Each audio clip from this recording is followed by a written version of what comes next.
Every woman reaches a point of their life where they ask themselves, who am I?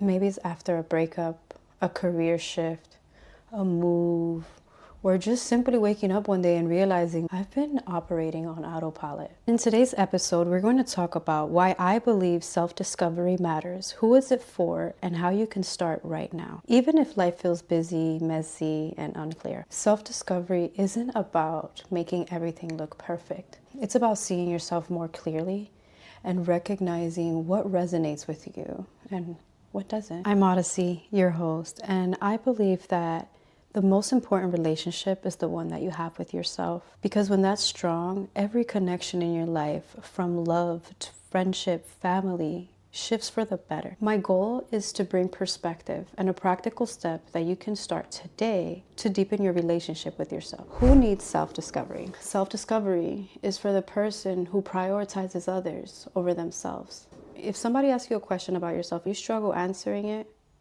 you need self-discovery.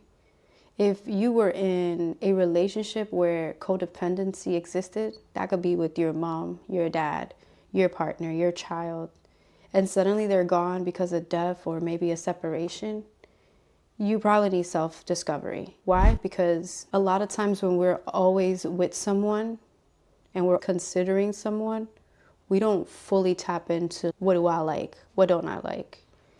If you ever felt like you were walking on eggshells with your parents, you probably need self-discovery. If you don't know yourself well enough to know that's not for you, and if you can't accept yourself in the midst of your self-discovery, you will essentially abandon yourself. Here's why it matters. Without self-discovery, we cannot see ourselves clearly, and we're more likely to end up in self-abandonment. Remember, I mentioned, I believe the most important relationship we have is the one we have with ourselves. If that's our most important relationship, and if that influences our connection with others, if we're abandoning ourselves, we are likely to attract somebody that abandons us or make us feel abandoned. There was a point in my life that I did not feel heard anywhere. And then through my journey of self-discovery, I realized I wasn't listening to myself. If I'm not doing it for myself, I'm already setting the standard. And that's how people are going to treat me. Or maybe they just are not great listeners and I'm just going to attract people that don't listen because that's the reflection of me. When we fall into self-abandonment, we find ourselves saying yes when we mean no, tolerating relationships that do not align with us.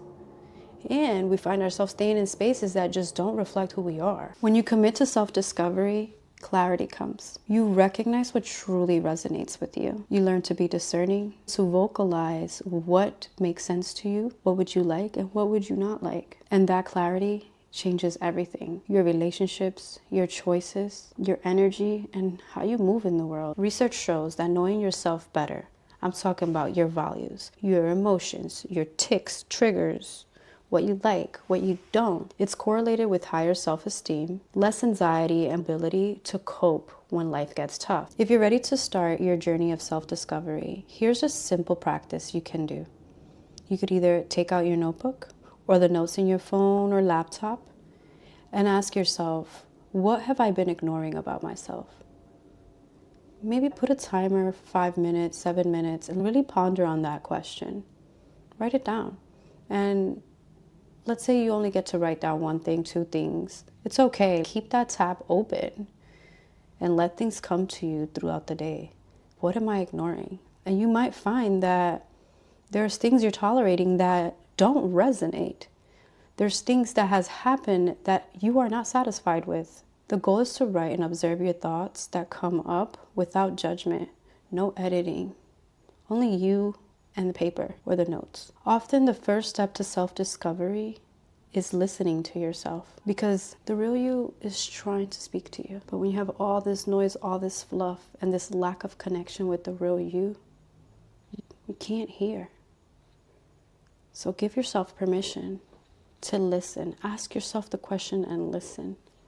What am I ignoring about myself? In this series, I'm going to share the exact tools I use along my journey of self-discovery. The books that cracked me open, the writing practices that helped me with boundaries and attracting my ideal lifestyle. Think of it as a reset, an invitation to see yourself more clearly and choose a life that feels good from the inside out. If you're ready to begin your own journey of self-discovery and this video helped you, Press like, comment below, let me know, subscribe, or maybe share this video with somebody you think needs to hear this message. Thank you so much for tuning in with me. I'll see you on the next episode of this series where I'm talking about how reading changed my life and how it could change yours.